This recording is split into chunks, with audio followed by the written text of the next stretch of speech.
सिद्धांत विकासवाद, सत्कार्यवाद, सांख्य दर्शन में 3 दुखों की विवेचना जो हम पहले कर चुके हैं और इन्हीं से जो निवृत्ति होना है वो मुक्ति है। सबसे प्राचीन दर्शन है, गीता में भगवान श्री कृष्ण स्वयं कहते हैं सिद्धानाम कपिलो मुनि, है ना। सांख्य दर्शन के अनुसार प्रकृति और पुरुष से ही सृष्टि की उत्पत्ति हुई। सांख्य दर्शन में कुल 25 तत्व हैं जो आपको पहले से बताए। उत्पत्ति क्रम जो है सूक्ष्म से स्थूल की ओर है। आपने देखा पहले पुरुष प्रकृति, फिर अहम बुद्धि और फिर अहंकार। इस प्रकार से पंच तन्मात्राएं, पंचमहाभूत और उधर में और सात्विक में आपका ज्ञान, पंच ज्ञानेंद्रियां और पंचकर्म। ये जो आप देख पा रहे हैं नीचे, ये वो है, ठीक है। तो ये जो पुरुष और प्रकृति है इसके बारे में चर्चा कर चुके थे। जो पुरुष, जो प्रकृति है वो जड़ है, सूक्ष्म है, ज्ञान कराने वाली है, साम्यावस्था में। और जिस साम्यावस्था से असाम होती है, त्रिगुणों में विचलितता आती है, तो फिर वो चेतन होती है और फिर वो मतलब ये तत्वों की उत्पत्ति करती है ना। जो पुरुष है वो आत्मा है, चेतन है, अनेक है, ज्ञाता है। ये क्यों है इसकी चर्चा हम आगे करेंगे वन बाई वन। निष्क्रिय है, रजहीन है, जो क्रिया का प्रतीक है, व्यक्त है, फिर ये व्यक्त है और वो अव्यक्त है, ठीक है। तो ये पंच तन्मात्राएं आपको, पंच महाभूत आकाश वायु अग्नि जल पृथ्वी, तन्मात्राएं उनकी शब्द स्पर्श रूप रस गंध, और उसके जो है वो ये जो ज्ञानेंद्रियां हैं और कर्मेंद्रियां, स्रोतस त्वक चक्षु जिह्वा ग्रहण, और इनके स्थान भी बता रखे। ये जो आप देख पा रहे हैं 25 तत्वों का, ये जो पंच तत्वों का जो वर्णन है, ये आप वशिष्ठ संहिता जब पढ़ेंगे उसके प्रथम अध्याय में ही पंच तत्वों का विवेचन वहां पे भी है, तो वहां पे भी आप इनको पढ़ेंगे। हमने बताया था प्रकृति केवल विकृति, विकृति प्रकृति, और ना प्रकृति ना विकृति, वो भी आप जान चुके थे। और फिर प्रकृति हमेशा जो है वो अपने मूल में रहती है, अव्यक्त रहती है, अप्रधान है, और ये तीनों गुणों त्रिगुणात्मक है। तीनों गुण जो है साम्यावस्था में रहते हैं, और रजोगुण के कार्य जो रजोगुण के कारण जो प्रकृति है वो सक्रिय होती है। इतना फास्ट इसलिए चल रहा हूँ क्योंकि आप ये सब चीजें समझ चुके हैं, है ना। प्रकृति जड़ है, अव्यक्त है, माया है, शक्ति है, अदृश्य है। ये अभी हम आपको वन बाई वन स्पष्ट करेंगे, ठीक है। त्रिगुणात्मक मतलब 3 गुण है। ये प्रकृति और पुरुष का लिखा हुआ है। जो पुरुष है वो त्रिगुणातीत है और प्रकृति त्रिगुणात्मक है। पुरुष निष्क्रिय है और जो प्रकृति है वो सक्रिय है। किस वजह से? रजोगुण के कारण सक्रिय। और ये चेतन है पुरुष, और जो प्रकृति है वो जड़ है, अचेतन है। पुरुष अनेक है लेकिन प्रकृति एक ही है। पुरुष भोगता है, ज्ञाता है, लेकिन जो प्रकृति है वो भोग और अपवर्ग देने वाली है, ठीक है। इसका प्रमुख जो सिद्धांत है वो सत्कार्यवाद है। सत्कार्यवाद मतलब जो कार्य है वो कारण में हमेशा ही रहता है ना। कार्य सत है, अभिव्यक्त कभी अव्यक्त रूप में रहता है। ये जो सांख्यकारका का 9वां सूत्र है उसमें आपको बताया जाएगा। और विकासवाद का सिद्धांत है जो मैंने पहले आपको समझा दिया है। विकासवाद, प्रकृति पुरुष से पूरे शरीर की और सृष्टि की उत्पत्ति हुई, तो वो विकास हो रहा है। प्रकृति से सृष्टि की उत्पत्ति, कर्म ही विकासवाद कहलाता है। जिससे इस स्थूल जगत दृश्यमान है, प्रकृति सूक्ष्म है, अदृश्य है, लेकिन ये स्थूल जगत प्रकृति के माध्यम से ही दृश्यमान है। और अंत में जाकर प्रलय और लय प्रकृति में ही हो जाता है। बताया था आपको प्रकृति मूल ही है, और विकृति वो है जो केवल पैदा होते हैं, पैदा नहीं करते। तो उसमें क्या क्या था? जो केवल पैदा हो रहे थे वो आपका ज्ञानेंद्रियां, कर्मेंद्रियां, मन और आपकी तन्मात्रा है, तो वो हुआ था विकृति। विकृति वो है जो पैदा होते भी है और पैदा करते भी है। इसमें 7 थे, पंच तन्मात्राएं और आपका बुद्धि और अहंकार, है ना। और जो ना प्रकृति ना विकृति है वो ना तो पैदा होते हैं और ना किसी अन्य को पैदा करते हैं। वो क्या था? वो पुरुष था, है ना। सत्कार्यवाद हमने बताया था कि 2 जगह है सत्कार्यवाद। एक परिणामवाद इसको मानता है, सांख्य दर्शन को, है ना। और विवर्तवाद कहीं पे वितर्कवाद है। तो वेदांत दर्शन इसको स्वीकार करता है। उसमें क्या है, वेदांत दर्शन में क्या है कि वो एको हम बहुश्य, मतलब एक से ही बहुत सारे लोग हैं। परिणामवाद क्या है, क्या कहता है कि ये जो सृष्टि है वो संपूर्ण, मतलब कि यह संपूर्ण जगत प्रकृति का ही परिणाम है और किसी का परिणाम नहीं है। तो इस प्रकार से इसमें आपको 5 तत्वों की जो चर्चा की गई थी, आकाश, वायु, अग्नि, जल, पृथ्वी, पंच महाभूत जो है, और ये त्रिताप आपको बताए थे, 3 ताप आपको बताए थे सांख्य दर्शन में। इन्हीं से निवृत्ति पाना क्या है,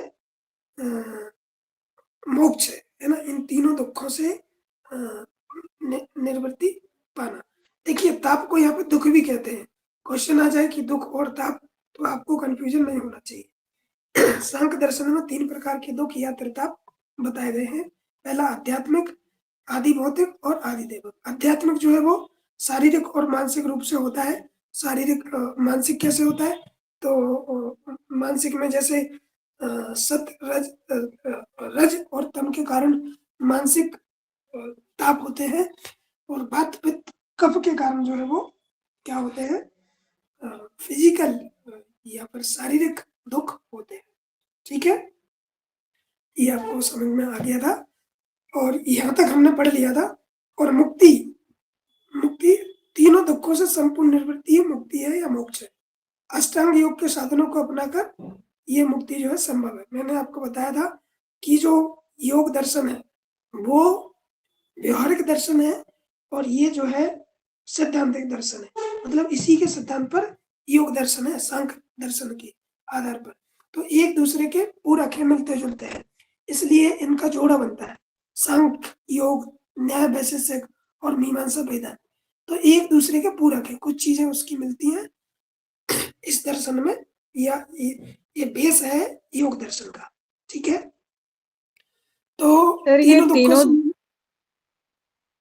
हाँ जी, सर ये तीनों दुख कौन से दुख हैं ये?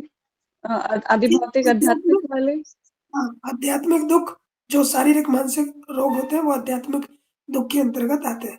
आदि भौतिक, भौतिक वस्तुओं से जो दुख होते हैं वो आदि भौतिक दुख है। और जो और आधे दैविक सर्दी नेचुरल वाले डिजास्टर वगैरह? बिल्कुल बिल्कुल, सर्दी गर्मी है, जैसे ओके। अभी इस समय हम्म। जो हो रहा है कि दिन में बहुत गर्मी पड़ रही है, शाम के समय पे सर्दी हो जाती है, तो ये आदि दैविक है। आदि भौतिक जैसे भूकंप वगैरह आया, है ना, तो वो आदि भौतिक हो गया। और आध्यात्मिक ये शारीरिक और मानसिक है। मानसिक होते हैं आपका रज और तम के कारण, तम में अपने कुछ तामसिक प्रवृत्ति, उस राजसिक प्रवृत्ति ज्यादा होगा, या फिर शरीर में कफ, वात, पित्त, कफ तीनों में अनबैलेंस हो गया, तो फिजिकल और मेंटल रोग और वहां से आ जाते हैं। मुक्ति 2 प्रकार की बताई इसमें, जीवन मुक्ति, विदेह मुक्ति। जीवन रहते मुक्ति जीवन मुक्ति है, और विदेह मुक्ति मतलब शरीर त्याग करने के बाद जब पुनर्जन्म ना हो तब वाली जो मुक्ति होती है वो विदेह मुक्ति है। अब आती है सांख्यकार का, ये जो है उसी, ये सांख्य दर्शन का बेस है, तो आपने सब कुछ जान लिया है, थोड़ा थोड़ा सा और ब्रीफ में जानने की कोशिश करेंगे। ठीक है, तो इसमें वही चीज बताई है कि 25 तत्वों के ज्ञान द्वारा दुखों से आत्यंतिक निवृत्ति होना ही मुक्ति का उद्देश्य है ना। 72 कारकाएं हैं, आपको याद रखना है, 72 कारकाएं हैं, और इनके रचयिता कौन है, ईश्वर कृष्ण। इनका क्रम देखिए आप, इधर लेफ्ट साइड में क्रम दिया हुआ, महर्षि कपिल तो सांख्य शास्त्र या सांख्य दर्शन जिन्होंने लिखा, उसके बाद आसुरी, आसुरी एक इन्हीं के शिष्य आए, आसुरी। फिर आसुरी के शिष्य पंचशिख, पंचशिख मतलब जिसकी 5 शिखाएं थी, 5 शिखाओं के पंचशिख के बाद आए ईश्वर कृष्ण, जिन्होंने ये जो 72 कारिका हैं वो प्रतिपादित की, वही इनकी मिलती है, इनका ग्रंथ अधिकतर नहीं मिलता है। तो ये क्रम भी आपको याद रखना है। आप देख पा रहे हैं ना क्रम, दिखाई दे रहा है आपको? सर पहले महर्षि कपिल जी ने आसुरी को दिया, आसुरी ने फिर पंच पंच शिशु को, फिर उन श्री कृष्ण पंचशिख, जी को पंचशिख, पंचशिख फिर ईश्वर कृष्ण। पंचशिख। हाँ, तो ठीक है। उन्होंने फिर ये सांख्य योग का सारा जो हम पढ़ रहे हैं वो बताया। हाँ, अब देखिए पहला जो ओके। कारिका है वो ये है, दुख त्राहि घातस्य जिज्ञासा तद घातके हेतु और दृष्टानुसर्विक्षा स्यात् विशुद्धि क्षया युक्त युक्त, है ना। ये मतलब जो 3 प्रकार के दुःख है ना? उनसे क्या-क्या अभिघात होता है, क्या-क्या चीज़ें मतलब निकल कर आती है, ऐसी जिज्ञासा लेकर के इस पहले प्रश्न में बात की गई। तो दृष्टानु अनुश्रवक, जो ईश्वर कृष्ण ने मतलब जो जो जो उन्होंने जो ज्ञान प्राप्त किया था, है ना? उसको यहाँ पर डिफाइन करने की कोशिश की है। तदुपरीते श्रेयस्मिन् व्यक्त विज्ञानता, मतलब उसी जैसा सुना, जैसा जाना, उसको यहाँ पर देने का प्रयास किया है। ठीक है? तीसरी कारका मिलती है मूल प्रकृति विकृति मरद दया था, प्रकृति विक्रियता सप्ताह और षोडशतु विकारो ना प्रकृति ना विकृति पुरुषा। ये आपने देख लिया, मैंने बताया आपको पहले कि जो प्रकृति है वो मूल प्रकृति है ना? और प्रकृति विकृति, प्रकृति विकृति सिर्फ 5 है। 5 कौन है? जो केवल पैदा होते हैं, 7 हैं, सॉरी 7 हैं, जो केवल पैदा होते हैं और पैदा भी करते हैं, वो विकृति प्रकृति है। ना प्रकृति ना विकृति कौन है? ना जो वो सिर्फ पैदा करते हैं, पैदा नहीं होते, तो वो षोडशतु मतलब वो 16 पदार्थ है, और केवल विकृति सिर्फ और सिर्फ पुरुष है। ठीक? अब आते हैं ये आपने देख लिया प्रकृति के ये प्रकृति के अदृश्य होने के कारण, तो वो क्यों अदृश्य है ना? तो प्रकृति क्यों अदृश्य है, उस पर हम चर्चा करेंगे। तो वो अति दूर है। एक बार किसी ने क्वेश्चन भी पूछा था ना कि ये जो प्रकृति है वो अदृश्य क्यों है? तो इसमें कहा गया है कि इसका सूत्र का है, एक मिनट,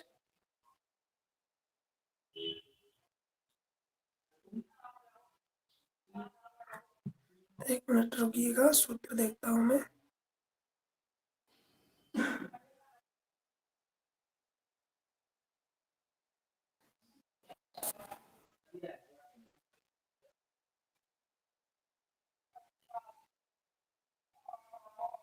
हाँ, तो ये जो कारका है वो सात्विक कारका है। अति दूरात सामित, ये मैं आपको शेयर कर दूंगा, आप देख लीजिएगा। इसमें जो लिखा हुआ है आप उस पर ध्यान दीजिए कि प्रकृति अति दूर है, अति दूरात, अति दूरात, ये आपको इसी प्रकार से याद रखना है। ये पूरा इस श्लोक को तोड़ तोड़ कर लिख दिया है, और ये सात्विक कारका है। मेरी आवाज आप तक आ रही है? जी सर। अति दूरात मतलब कि अधिक दूर से नहीं दिखाई देता, है ना? अति दूरात, जो प्रकृति है वो अति दूरात है, अति दूर है, तो वो दूर से दिखाई नहीं देती। अति समीप, और वो जो है अति समीप मतलब अधिक पास से भी दिखाई नहीं देती, है ना? तो ये क्यों नहीं दिखाई देती, उसके कारण बता रहे हैं। इंद्रिय घात, इंद्रिय घात ये तीसरा है। तो इंद्रिय घात मतलब इंद्रिय नष्ट होने पर नहीं दिखाई देता, इंद्रियां नष्ट होने पर दिखाई नहीं देता। अगर इंद्रियां नष्ट भी हो जाए तो भी ये दिखाई नहीं देगा। फिर क्या है? फिर है मनो स्थानात, मतलब कि असावधानी से देखने पर भी ये दिखाई नहीं देगा, इसलिए ये क्या है? अदृश्य है। और ये क्या है? 5वां सौम्यम्यात, मतलब कि जो विषय अधिक सूक्ष्म होने पर ये दिखाई नहीं, सौम्यम्यात, है ना? और मतलब सूक्ष्म विषय होने पर ये प्रकृति दिखाई नहीं देती, इतनी सूक्ष्म है, इसलिए अदृश्य है। व्यवधानात मतलब बाधा आने पर भी ये दिखाई नहीं देगी। और एक और कारण है अविभावात, दूसरी वस्तु द्वारा इसे नहीं देखा जा सकता, है ना? दूसरी वस्तु जो है इसको ढक भी नहीं सकती। अविभावात मतलब दूसरी वस्तु इसको नहीं ढक सकती। फिर लास्ट का जो है सामान नाभि हारात, इसका मतलब हुआ कि विषयों का समान गुण वाले होने के कारण ये जो है दिखाई नहीं देती। ये सात्विक कारका में इसके कारण बताए हैं कि प्रकृति अदृश्य क्यों है, क्योंकि वो अति दूर है, अति साम है, इंद्रिय घात है, इंद्रियों से नष्ट होने वाली नहीं है, मनो मनो व स्थानात, मतलब कि असावधानी से देखने पर और सूक्ष्म व्यवधानात है, अविभागत है और समानवीरात है। इसके कारण इन्हीं को देखते हुए जो है प्रकृति अदृश्य है ना। ये अदृश्य होने के कारण है, इस कारण से प्रकृति अदृश्य है। प्रकृति बहुत अधिक सूक्ष्म होने के कारण दिखाई नहीं देती। ठीक है, तो ये आपको समझ में आ गया प्रकृति क्यों अदृश्य है, ये उसमें बताए हैं कारण। ठीक है, समझ यस में? सर। Hello, yes sir. ये कोई, अच्छा ठीक है, मतलब समझ में आ गया। और इसमें चार प्रकार के प्रमाण है, प्रत्यक्ष अनुमान चार है, तीन है, बताइए कौन बताएगा प्रमाण कितने हैं? तीन है। चार प्रकार के प्रमाण है आपके न्याय दर्शन में, तो प्रत्यक्ष अनुमान और आप्त वचन। तो दृष्ट मनु मान आप्त वचनम च सर्व प्रमाण सिद्धवात त्रिवद प्रमाण विष्टम प्रमेय सिद्धि प्रमाण प्रमाणित्व। मतलब कि ज्ञान प्राप्ति के लिए ये तीन प्रकार के प्रमाण यहाँ पर बताए हुए हैं। कौन कौन से? प्रत्यक्ष अनुमान, आप्तवचन या फिर शब्द। ठीक, और इसका देखिए सात से सांख्य दर्शन, सात से सांख्यकार का, और सात से ही आपको याद रखना है सत्कार्यवाद। ठीक है, तो वह सिद्धांत जहाँ कार्य को सत्य रूप में स्वीकार किया गया है, अर्थात कार्य सदा कारण के रूप में उपस्थित रहता है। जैसे मिट्टी से घड़ा बन सकता है, तो मिट्टी में कारण बनने की संभावना है। अब मिट्टी से ईंट बनने की संभावना है, तो अब ईंट बन गई, तो ईंट से फिर दीवार बनने की संभावना है। तो कार्य में, कार्य सदा कारण में, मतलब जो कार्य हो गया है उसका पहले कोई ना कोई कारण उपस्थित रहता है। ठीक, तो ये जो पांच चीजें हमने आपको बताई थी, ये नौवीं कारका है, और ये यहाँ से पिछले 2 बार से क्वेश्चन आया, यही वो कारका है जो पिछले 2 बार से पूछी जा रही है। अब देखिए, इसको आपको इसलिए अच्छे से समझना है क्योंकि पिछली बार से ये दे रहा है, पहली बार दिया था इसकी संख्या पूछ ली थी, मतलब आपको जून 2023 में इसकी संख्या पूछ ली थी, और 24 जनवरी मतलब दिसंबर में ये आ गया था, पूरा आ गया था। और ऐसा ही कुछ पूछा था, इसका PYQ देखे होंगे या फिर हम कल देखेंगे तो आपको स्पष्ट हो जाएगा। तो दोनों बार से आ रही है। अब आगे क्या है, इसमें से जो 5 चीजें हैं, सत्कार्यवाद की जो 5 चीजें हैं वो क्या क्या है, उसको भी पूछा जा सकता है। इसमें कुछ और चीजें डाल दी जाए या फिर कुछ चीजें निकाल दी जाए, कैसे भी करके वो पूछ सकता है ना। तो क्या है असत कारणवाद? असत कारणवाद का मतलब क्या है, पहले इसको आप पढ़ लीजिएगा। असत कारण पादानुग्रहणात् सर्वसंभावात् सत्तस् सक्त कारणात् कारणस्य भावस् सत्कार्यम। सत्कार्यवाद का सिद्धांत इन्हीं 5 चीजों में समाहित है। तो पहली चीज जो है वो है असत कारण।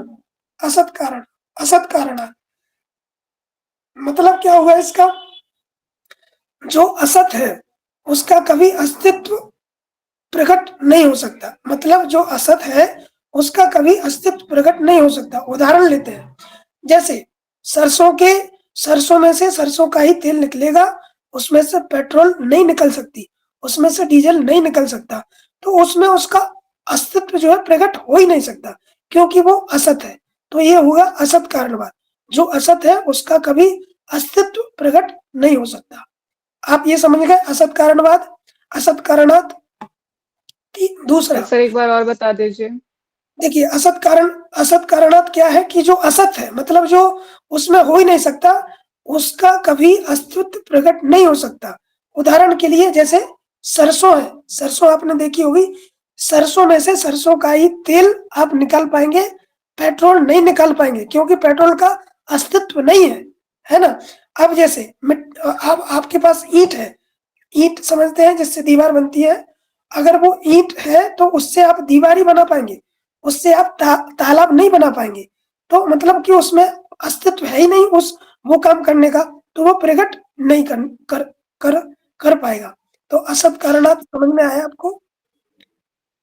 सर मतलब कि जो सरसों है वो जो तेल निकल रहा है उससे पता तो चल रहा है कि ये सरसों का तेल है, तो वो उसका असली प्रकट नहीं हो रहा है। जैसे कि सरसों के तेल में तो पता चल रहा है कि अ, उसका असर सरसों है। नहीं, उसका असत्य मतलब झूठा कुछ है ही नहीं, वो लिया लिया गया है। असत्य उसका अस्तित्व नहीं है कि वो जो देखिए उसका अस्तित्व यही है कि वो सरसों जो है वो सरसों का तेल ही दे पाएगी। सरसों सरसों जो है वो पेट्रोल नहीं उत्पन्न कर सकती क्योंकि उसमें उसका अस्तित्व नहीं है। ठीक है, समझ में आया अब? Okay sir, okay okay. Thank you अब सर। देखिए ये और उदाहरण समझेंगे ना, और एक ही चीज के साथ तो आपको समझ में आ जाएंगे। उपादान ग्रहणात, इसका मतलब क्या, एक विशेष कार्य को विशेष कारण से ही उत्पन्न कर सकता है। एक विशेष कार्य को विशेष कारण ही उत्पन्न कर सकता है। इसको भी इसी प्रकार से समझिए कि जो सरसों है वो केवल सरसों का तेल ही उत्पन्न कर सकती है, उसके अलावा वो कुछ नहीं कर सकती। ठीक, उपादान कारण वो है। अब जैसे मिट्टी है, तो मिट्टी में कढ़ाई बन सकता है ना? मिट्टी से और भी जो चीज़ें हैं, वो ही बन सकती है। मिट्टी से पत्थर नहीं बन सकता, पत्थर मतलब कि आप उसको कठोर पत्थर नहीं देख सकते। मेरे ख्याल से आपको समझ में आया कि जिसमें जो जैसे स्त्री है, तो वही गर्भ को धारण कर सकती है, पुरुष गर्भ को धारण नहीं कर सकता, है ना? कि जिसमें जो कार्य या कारण करने की जो क्षमता है, वो सिर्फ उसी में है, तो वो उपादान कारण है कि वही कर सकता है, कोई दूसरा नहीं कर सकता। वो विशेष कार्य स्त्री कर सकती है, पुरुष नहीं कर सकता। वो विशेष कार्य सरसों ही, सरसों में से सरसों का ही तेल निकल सकता है क्योंकि उसमें विशेष कारण है ना? तो मेरे ख्याल से ये आपको उपादान ग्रहणात समझ में आ गया होगा। मतलब जो जिस चीज के लिए है वो वही कर सकता है, कोई दूसरा नहीं कर सकता। समझ में आया? सर ये जो असत कारणात है और उपादान ग्रहणात, ये दोनों का जो एग्जाम्पल दिए वो सेम सेम लग रहा है सर। सेम सेम नहीं लग रहा। देखिए आप सर मैं मतलब बताऊं एक पूरे बार। पूरे पांचों समझ लीजिए, फिर मैं एक बार और एक्सप्लेन कर दूंगा, कोई दिक्कत नहीं। आप जहां तक जिसको समझ में आया वो समझ के रखिए, आगे बढ़ते हैं फिर मैं और बताऊंगा आपको। अब देखिए तीसरा जो है सर्वसंभावा, सभी कारणों में सभी कार्य संभव नहीं हो सकते।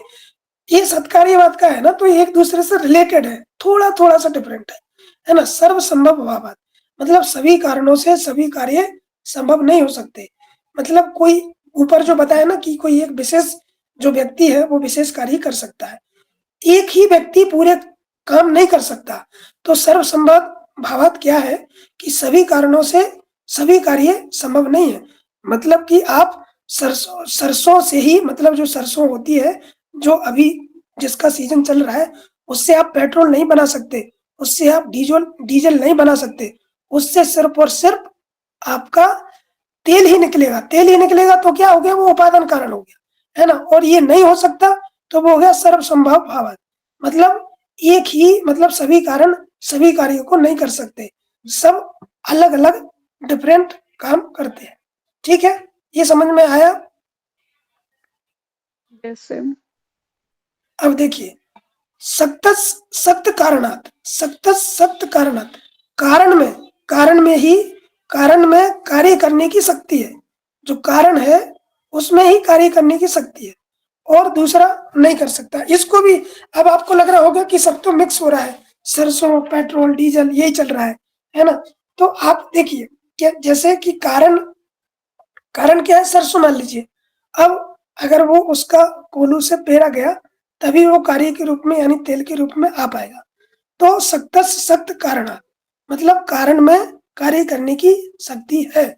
जो उसमें, मतलब जो सरसों है तो उसमें तेल बनने की संभावना है।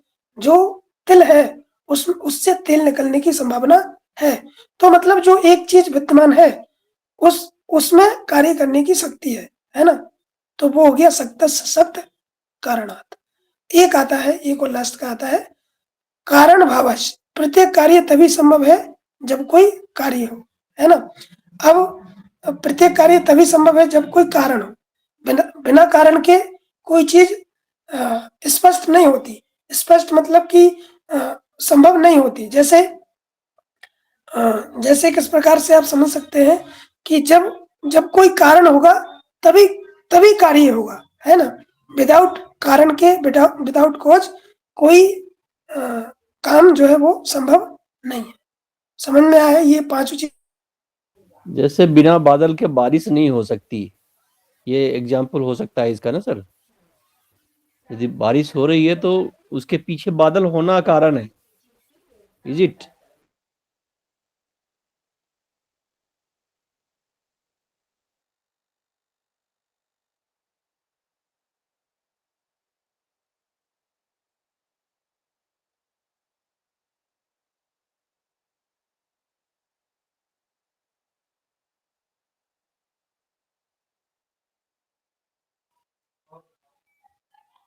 हेलो, जी सर। आवाज आ रही है मेरी? Yes sir. अच्छा, अभी बीच में नहीं आ रही थी? जी बीच में चली गई थी। अच्छा, कुछ नेटवर्क इशू हो गया था। तो मैं पूछ रहा, ये जो सत्कार्यवाद है, ये जो पांचों चीजें हैं, नौवीं संख्याकार का है, वो समझ में आई? असत्कारण, असत्कारणात, उपादान ग्रहणात, सर्व संभावात, सत्त सत्त कारणात और कारण वावश। ये सर मैंने समझ में आ गई थी मुझे। प्रयास किया है पूरा समझाने का, नहीं आया है तो एक बार आप मतलब जी सर क्लियर है, वो क्लियर है। उस पर सोचने की बात है कि पेड़ लगाए बेर का तो आम कहाँ से पाए। तो आम का पेड़ है तो आम ही मिलेगा, बेर लगाए हैं तो बेर ही मिलेगा, इज इट सर? जी। हाँ, वो उसमें कारण वही है। यदि आपने तिल के तेल किया और सरसों से सरसों की तेल की बात बताई है, जिसमें जो क्षमता है वो कर सकता है, वही कर सकता है, दूसरा नहीं हो सकता। बिल्कुल। तो यहाँ से क्वेश्चन बन सकता है, तो ये आपको पूरी ये पांचों चीजें याद होना चाहिए और इसके भावार्थ पता होना चाहिए। हो सकता है कि एग्जामिनर इनका क्रम पूछ ले, है ना, एग्जामिनर इनका भावार्थ पूछ ले, तो या एग्जाम्पल देके पूछ ले कि ये किसका उदाहरण है। तो ये पांचों चीजें आपको स्पष्ट होना चाहिए। क्यों? क्योंकि 2 बार से क्वेश्चन यहाँ से आ रहा है, तो अब इसका भावार्थ भी पूछा जा सकता है, इसका क्रम भी पूछा जा सकता है। तो इस कारका को, नौवीं कारका को आपको पूरी तरह से याद कर लेना है। ठीक है, चलिए आगे बढ़ते हैं। और अभी किसी की क्वेरी होगी तो लास्ट में और पूछ लेंगे। और ये प्रकृति जो है त्रिगुणात्मक है, मैंने आपको पहले ही आपको बताया था। जो सत्व है वो लघु एवं प्रकाशक है। रज जो है अष्ट पकड़ना या तेजी से चलने वाला है। तो यहाँ पर उपस्तंभव उसका नाम दिया है, क्रियाशीलता, चल, है ना। और तम जो गुरु है, कार्य में रुकावट या भारी है। ये इसका 13वीं कारका में वो दिया हुआ है ना। सत्व, लघु, प्रकाश, कमिष्टकम, पुष्टकम, चलम, रजा, गुरु, वर्णम, वर्ण एक मेव, तमः, प्रदीप, बस्ता, वृथा तो वृत्ति। ठीक है, तो ये प्रकार ये जो है 3 प्रकार के, 3 जो गुण हैं उनके काम, मतलब उनके गुण दिए हुए हैं। तो ये भी आपको याद होना चाहिए, क्वेश्चन यहाँ से भी बनता है। तीनों गुण आपस में मिलकर भोग भोग और अपवर्ग कार्य रूप में रहते हैं, है ना, तीनों। अब देखिए, आपने प्रकृति को समझ ली, सत्कार्यवाद को समझ लिया। अब आता है पुरुष के अस्तित्व के प्रमाण कि जो पुरुष है वो क्यों है। तो संगात परार्थत्वात् त्रिगुणादि विपर्यय मादा धिष्ठानात् पुरुषो अस्ति भोक्त भावात् केवल्यार्थ प्रवृत्ति। मतलब संघात पदार्थ तत्वात्, क्या है, पदार्थ सदैव किसी अन्न के लिए उपयोगी होता है। अन्न के लिए क्यों? क्योंकि कोई व्यक्ति उसको यूज करने वाला है, कोई व्यक्ति उसको उपयोग करने वाला है, इसलिए वो चीज उत्पन्न हुई है। आप गेहूं, चावल, दाल बनी तो आप उसको खाने वाले हैं, इसलिए वो इसलिए वो उत्पन्न हुई है। रोटी बनी किस लिए है? आप उसका ग्रहण करेंगे, इसलिए वो रोटी बनी है ना। तो पदार्थ सदैव किसी अन्य के लिए वो उपयोगी है ना। दूसरा क्या बता, त्रिगुण आदि विपर्य। जगत के त्रिगुणात्मक पदार्थों को देखने वाला है, वो त्रिगुणातीत है, त्रिगुणों से परे है। लास्ट के उसमें कहते हैं पुरुषार्थ शून्यानम गुणानम प्रति सेवल प्रति प्रसव केवल्यम स्वरूप प्रतिष्ठा व शक्ति रहती। तो वो त्रिगुणातीत है, वो त्रिगुणों से परे है और वो तीनों गुणों को देखने वाला है। और क्या कहा गया? अधिष्ठाता, पुरुष के विषय में चर्चा की जा रही है। पूछ लिया जाए ये पुरुष के अस्तित्व के प्रमाण संघ कारिका में क्या क्या है, संघ दर्शन में क्या क्या है, तो ये दे सकते हैं। संघार्थ, संघात, परार्थत्वात् लिखा हुआ आ जाए, त्रिगुणादि विपर्य आ जाए, क्योंकि जो एग्जामिनर होता है उसको जो है क्वेश्चन डिफिकल्ट से डिफिकल्ट बनाने होते हैं, और 15 से 20 क्वेश्चन ऐसे आते हैं कि जो टीचर भी है उसके भी पल्ले नहीं पड़ते। तो इसलिए ये चीजें आपको बारीकी से ध्यान रखना है। एक एक क्वेश्चन के लिए आपको पुरजोर मेहनत करना है, क्योंकि एक क्वेश्चन से ही जीआरएफ रुक जाता है। तो बिल्कुल स्पष्टता से आपको याद हो जाना चाहिए, कोई एक्सक्यूज नहीं होना चाहिए। तो अधिष्ठाता क्या है? शरीर, इंद्रिय, बुद्धि आदि को प्रेरित करता है ना।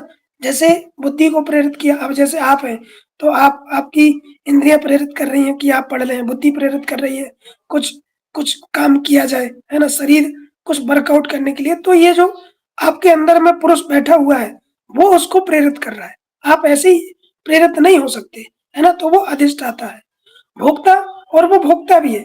जब आपको सुख होता है तो सुख भी भोगते हैं, दुख भी भोगते हैं, तो वो दोनों चीजें भोगता है, सुख और दुख दोनों का भोग करने वाला होता है, इसलिए उसको जो है भोक्ता कहा गया है। ठीक है। और केवल्यार्थ प्रवृत्ति, मतलब मोक्ष प्राप्ति के हेतु वो जो है प्रयत्नरत है, मतलब वो मोक्ष प्राप्ति का प्रयत्न भी करता रहता है। कौन? पुरुष। तो ये पुरुष के, उस पुरुष के अस्तित्व के, कि वो पुरुष है इस सृष्टि में, इसलिए वो, उसका अस्तित्व इन पर आधारित है कि इसलिए वो पुरुष है। और पुरुष के अस्तित्व के और प्रमाण क्या है कि जननम मरण करणम, पुरुष संख्या में अनेक है, और आयु गतम प्रवृत्ति, मतलब भिन्न भिन्न प्राणियों की प्रवृत्ति में भेद होता है। जैसे मेरी प्रवृत्ति अलग है, उमेश जी की प्रवृत्ति अलग है, प्रियंका जी की अलग है ना। तो सबकी प्रवृत्ति अलग अलग है ना। तो भिन्न भिन्न प्राणियों की प्रवृत्ति में भेद होता है। और क्या है? त्रिगुणे विपर्ययात्, मतलब जो त्रिगुण के आधार पर प्राणियों के सुख दुख में भिन्नता होती है ना। कि त्रिगुण के आधार पर प्राणियों के सुख दुख में, अब कोई सात्विक प्रकृति वाला है तो सात्विक चीजें मिलेंगी तो उसको सुख होगा, और तामसिक वाली मिलेंगी तो हो सकता है कि वो दुखी हुए। तो इस प्रकार से तीनों के आधार पर प्राणियों में सुख दुख की भिन्नता होती है। ये भी कहा गया है कि पुरुष जो है वो लंगड़ा है, प्रकृति अंधा है ना। इसमें ये संबंध बताया है, पुरुषस्य दर्शनार्थम केवल्यार्थी च प्रधानस्य च पंगु बंधु दुर्भयो रपि संयोग स्थिकृत सर्गा। एक दूसरे पर ये दोनों आधारित हैं, एक दूसरे पर जुड़े हुए हैं। मतलब ना तो पुरुष कुछ कर सकता है, ना प्रकृति कुछ कर सकती है। दोनों का जब सहयोग होता है तभी कुछ हो सकता है। तो दोनों का ये संबंध दर्शाया गया है। ठीक। तो इसमें और भी जो चीजें हैं वो सृष्टि क्रम जो हमने आपको पहले बता ही दिया है, ये आपको सब याद है। 21वीं कारिका में सृष्टि क्रम है ना। और ये जो सात्विक और तामसिक जो दो डिवाइड हो जाता है, अहंकार दो रूप में विभक्त हो जाता है। तो जो सात्विक है वो धर्म अधर्म, ज्ञान अज्ञान, वैराग्य अवैराग्य, ऐश्वर्य अनुश्रेय, ये इसमें बताया गया है। तो ये भी आपको पढ़ लेना है। और मैं पहले बता चुका हूँ, अहंकार से 2 प्रकार की सृष्टि होती है। सात्विक अहंकार से 11 इंद्रियों का समुदाय होता है, जो मैंने आपको बताया था। पंच ज्ञान इंद्रिया, पंच कर्म इंद्रिया, चक्षु, श्रोत्र, घ्राण, रसन, जिह्वा और स्पर्श। रसन को जिह्वा बोलते हैं। कर्म इंद्रियों में वाक मतलब वाणी, स्पीच, पाणी मतलब पैर, प्राणी मतलब हाथ होते ना, और पाद मतलब पैर, पायु मतलब एनस और उपस्थ जेनाइटल ऑर्गन। तो ये 5 ज्ञानेंद्रिय, 5 कर्मेंद्रिय और 1 मन। तो ये सात्विक अहंकार से। तामसिक अहंकार से जो है वो तन्मात्रा उत्पन्न होती है, शब्द रस रूप रस स्पर्श गंध आदि, वो आपने ऊपर देखी। और मन जो उभय इंद्रिय है, मन संकल्प और विकल्प करता है। बुद्धि, एक बार यहाँ से क्वेश्चन आया था, मन का कार्य क्या है और यहाँ पर बुद्धि का कार्य क्या है। तो संकल्प विकल्प मन करता है, बुद्धि निश्चय करती है, हाँ कि ये ऐसा ही है, तो उसको निश्चय करती है। अहंकार, अभिमान करना, ये इनका असाधारण व्यापार है। तो इस प्रकार से प्राण अपान आदि 5 वायुओं को इनका असाधारण व्यापार माना गया है। किसको? अहंकार को। ठीक है, प्रकृति पुरुष आपने पहले ये सब के सब देख लिए। तो यही था आपका, ये आपकी थी सांख्य कार्य का। मेरे ख्याल से मैंने बहुत जल्दी समझाने का प्रयास किया है, आपको समझ में आई होगी। नहीं आई है तो एक बार और पढ़िए, ये वीडियो को देखिएगा और पढ़िएगा, नोट से इसको पढ़िएगा, और बुक रेफर कर सकते हैं आप सांख्य कार्य का, तो वहां से भी आप दे सकते हैं। वैसे ये जो नोट्स हमने बनाया है, ये आपको समझाया है, क्वेश्चन यहीं से 80% यहाँ से आ जाएगा, है ना। तो ये थी आपकी सांख्य कार्य का मेन जो है वो आपका 9वीं कार्य का है, असत कारणवाद का, जो सत कारणवाद का जो सिद्धांत है वो आपको समझना है। और पुरुष के अस्तित्व के परिणाम प्रकृति के जो है वो प्रकृति अदृश्य है, उसका क्या कारण है, त्रिगुण क्या है, उसके गुण क्या है, वो आप चीजों को, एक एक चीज को आपको याद कर लेना है। तो ये था कॉन्सेप्ट सांख्य कार्य का। मेरे ख्याल से आपको समझ आया होगा। हेलो, तो अहंकार का असाधारण वाला था ना, वो बता दीजिए एक बार। और सर प्लीज एक बार ना